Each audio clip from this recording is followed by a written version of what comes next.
¿Sí? ¿No habrá manera de que se haga el milagro algún día? ¿Milagro de qué, señor Morticio? ¡De que no haya humo! ¿Sabe usted qué son los milagros? Se supone que todos lo sabemos.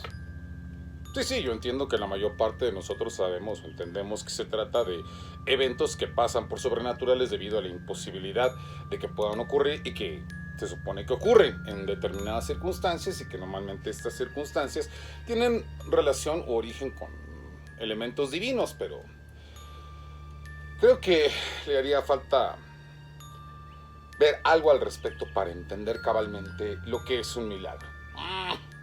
Señoras y señores, acorde a las festividades que vivimos, les traemos un episodio que estamos seguros que les resultará por demás interesante.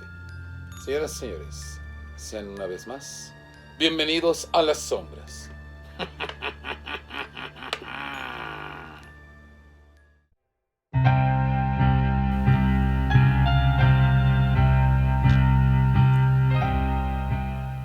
El milagro se define en el diccionario de la Real Academia de la Lengua Española como un hecho no explicable por las leyes naturales y que se atribuye a intervención sobrenatural de origen divino.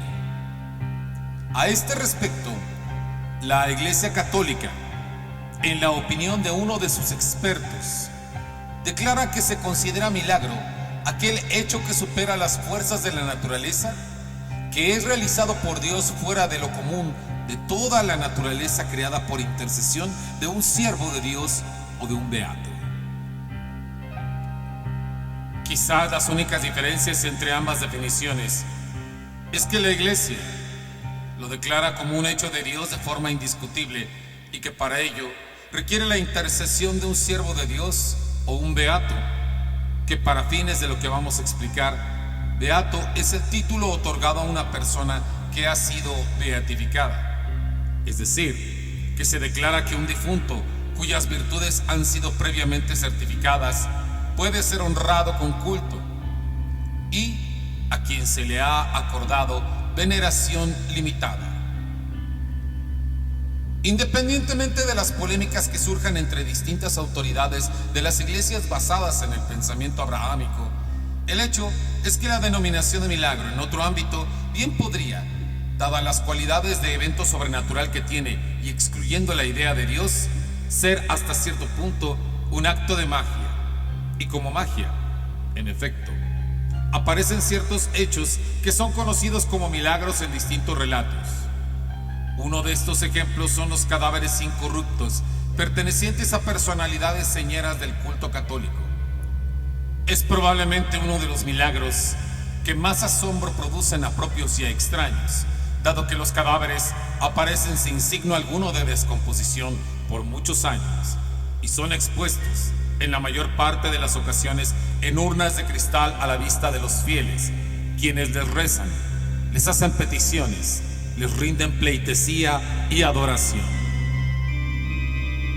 En los tiempos modernos, otro de los llamados milagros es aquel en que una persona, por la intercesión de alguien asociado al culto católico, recobra la salud.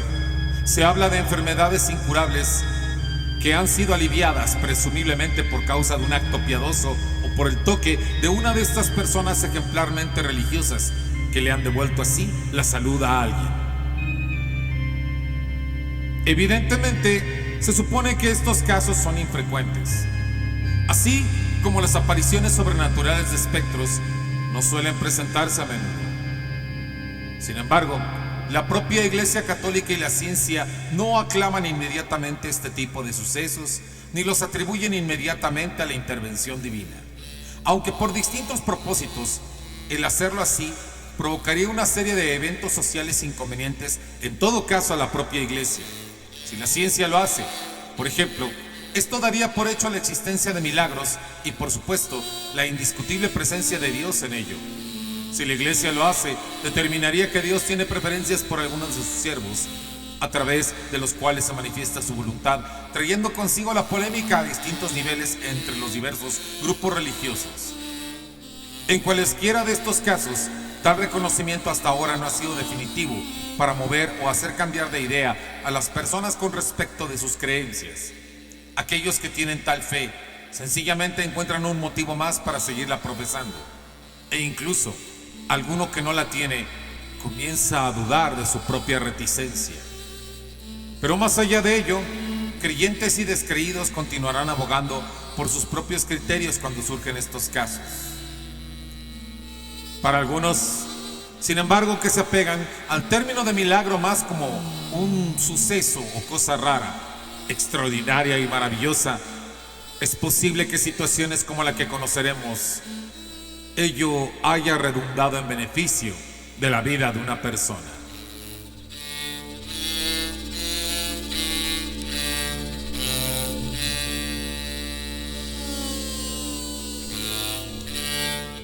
La Catedral Metropolitana de la Ciudad de México es escenario, como todo templo religioso, de movimientos sociales y de historias dramáticas. Sin embargo, a veces los relatos más sorprendentes surgen de las situaciones más comunes y corrientes, por causa de la vulgaridad de las actitudes de las personas con pocos escrúpulos. Don Fermín Andueza, madrugador siempre, acudía a la diaria cita en la iglesia por su devoción con el Cristo de gran talla y doliente expresión que se hallaba en ese templo. Sin variar mucho lo que hacía en sus visitas, Don Fermín depositaba una generosa limosna en pesos oro en el platillo que se colocaba a los pies del crucifijo con la imagen de Jesús. Rezaba y al concluir besaba ceremoniosamente los pies del blanco Cristo que pendía de la cruz con recogimiento y devoción. Tal muestra de fe no pasaba desapercibida para las personas que iban a la iglesia. Vecina, buenos días. Buenos días, de Dios. Qué milagro encontrarla acá. Pues mire que yo vengo todos los días y nunca la había encontrado hasta hoy. Es que hoy tengo que hacer unas diligencias y decidí salir temprano acá. De aquí me voy a hacer mis cosas. Se comprende, se comprende. Mire, yo nunca había visto a don Fermín venir acá. A pesar de que no vive lejos de nosotros, no sabía que salía tan temprano. Ah, sí, siempre lo hace. Llega, reza, pone la limosna y besa los pies de nuestro Señor. Sí, ¿verdad? Ay, ese señor se lo merece todo por ser bueno. ¿Y eso? Mire, es que hace días que tuvimos necesidad de donaciones que se nos pidieron en la iglesia y fuimos a solicitarle a él que nos ayudara. Sin necesidad de que tuviéramos que decirle mucho, puso a disposición sus carruajes para llevar lo que él nos regaló, vestidos, alimentos, pero no se crea que fue poco lo que dio, fueron muchas cosas. Sí, ese señor es así. Ah, sí, eso es bueno, señoras mías. Pero es claro que quien tiene abundancia ofrece lo que de ella le sobra. Así que podría decirse que hasta es un deber que lo haga así. Buenos días, don Ismael. El personaje que había terciado en la conversación era don Ismael Treviño. Y aunque también era un hombre acaudalado, al parecer mantenía ciertas diferencias con don Fermín Andueza. Buenos días, discúlpenme el atrevimiento de intervenir en la conversación. No se fije, hablad sin cuidado, don Ismael. El caso es que escuché que hablaban de don Fermín. Tal es. Y, por supuesto, al escucharles, me interesaba que no se quedaran con una idea equivocada de don Fermín, que parece que gusta de hacer ostentación de las cosas que hace. Ay, no, ¿cómo va a creer usted eso? Sin ir más lejos, ese día que hizo las donaciones, no quería que nadie supiera que él se había encargado de todo. Antes, al contrario, me pidió que no dijera. Pero ya ve, ando aquí de chismosa contando. Y yo, que siempre lo veo aquí temprano, parece que no quisiera que nadie lo viera. Reza pronto y pone presto su óbolo para después marcharse casi embozado en la capa. Veo que eso les impresiona mucho. Yo sigo opinando que ningún buen cristiano tiene que sentirse tan orgulloso de las cosas que hace por bien de la comunidad. No se les olvide a sus mercedes que fue justo esa razón por la cual Dios hizo caer a uno de los ángeles rebeldes, al más famoso. Pues mire, don Ismael, que de saberlo lo sé. Pero también sé que ese señor es de aquellos que entre más da, más recibe. Y hasta donde sé, esa es la forma en que Dios obra con las almas buenas. Desde que lo conozco, ese señor hace puras cosas buenas para la gente. Bueno. Y es más, nunca lo he tenido que ver diciendo o lo he escuchado con una mala palabra para con los demás, lo que ya es mucho decir. Entiendo. Bueno, pues lejos de mí el deseo de cambiarle esa idea que tiene de don Fermín. Tan solo quise advertir. Agradecidas estamos de ello. Tenga usted un muy buen día. Muchas gracias, que así sea para ustedes. Cuando ambas mujeres quedaron solas, mantuvieron su conversación por lo bajo. Fue usted muy sutil. ¿Qué se me da si no lo fui, vecina? Viene con mucho atrevimiento a meterse en lo que decíamos y aún a esparcir maledicencias de don Fermín. Pareciera que le tiene mucha inquina. Creo que ese señor Ismael también se dedica a los negocios. Pero al parecer, su principal competidor es este don Fermín. Y por eso no le soporta. ¡Ah, qué envidioso! Allá él y su alma. Que Dios tenga piedad de él.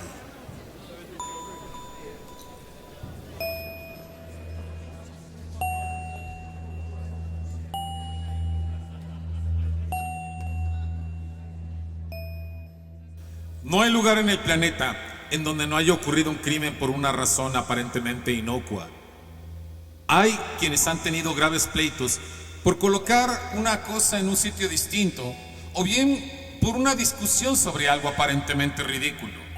En esos casos, ha sucedido que la razón se obnubila de tal modo que estas nimiedades desencadenan hechos atroces por aberrantes y violentos. Sin embargo, Ismael Treviño no era hombre de buscar enfrentamientos directos.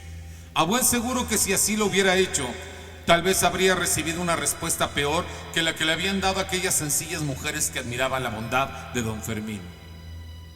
No, a él le gustaba actuar de modo encubierto, oculto, tratando de enmascarar sus verdaderas intenciones. A menudo se dice que las personas acusan en otros lo que ven en ellas mismas, y así sucedía con él. Cuando tenía la oportunidad de beneficiar a alguien, se excusaba de hacerlo, a menos que tuviera la oportunidad de obtener provecho con ello.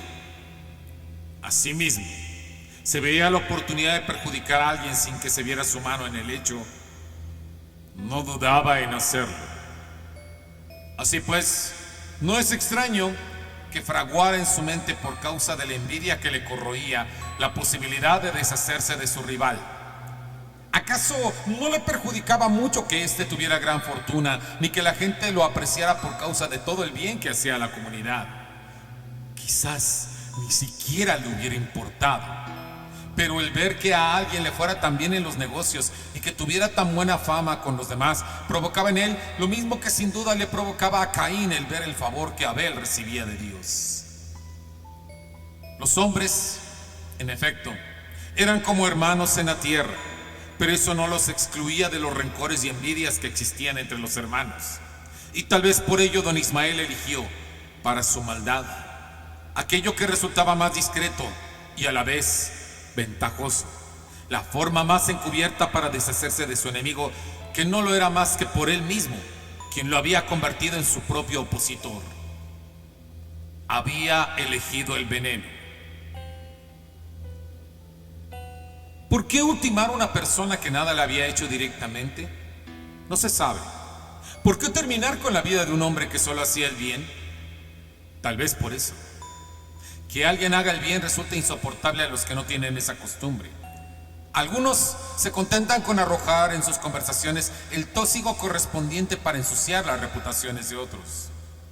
Otros, como él, elegían el veneno para deshacerse de las reputaciones y de las personas mismas, creyendo que eso les hace estar mejor. De cómo pudo hacerse don Ismael del acónito no se sabe, pero sí que este era la mejor elección.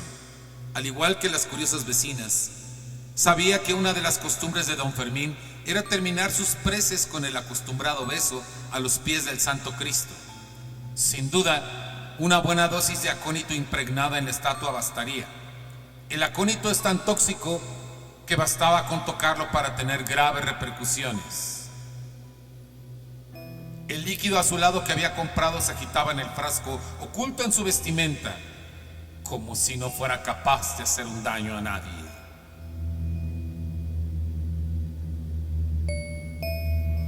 Él nunca adivinaría que su devoción podría causarle mal alguno.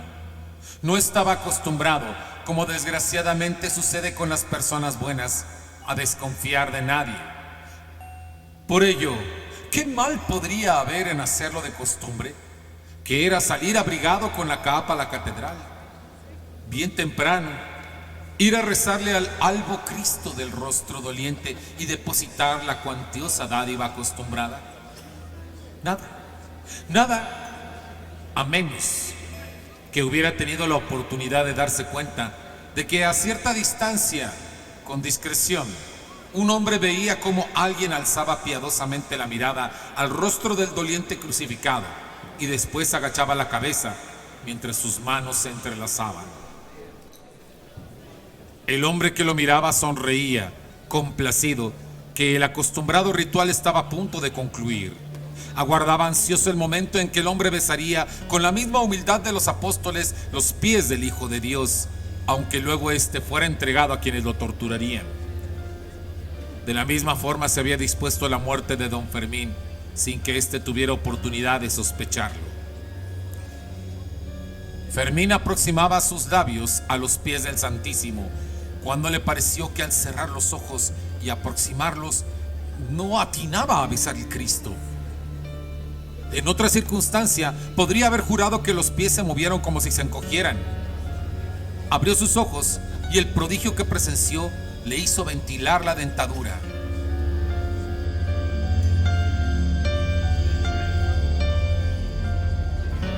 Como si se tratase de un líquido oscuro que subiera por dentro de la blanca estatua del Cristo, este iba coloreándose de negro desde los pies hasta la cabeza.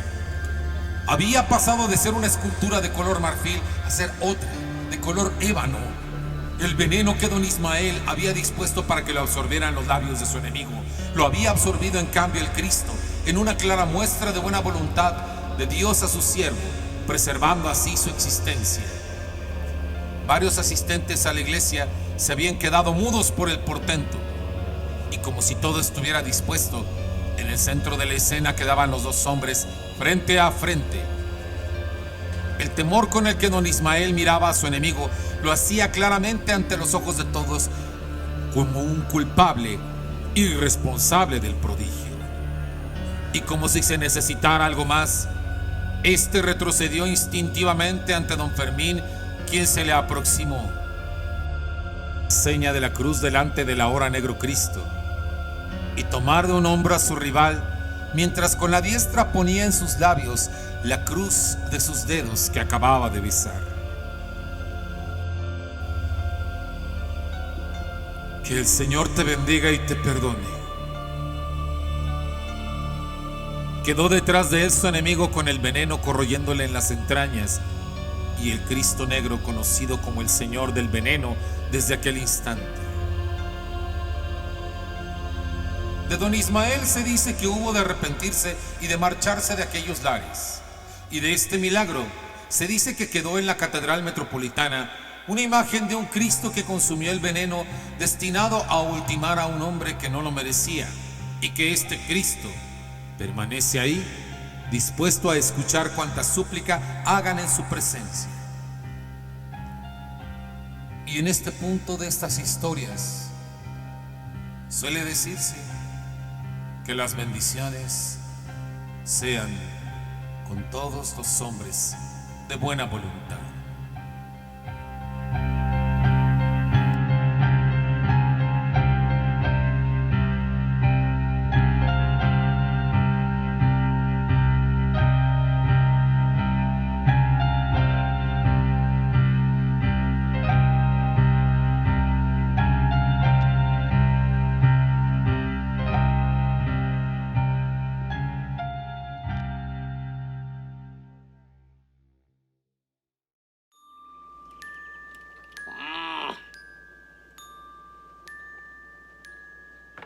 En efecto, señor Morticio, sí que es de sorprenderse. Es increíble.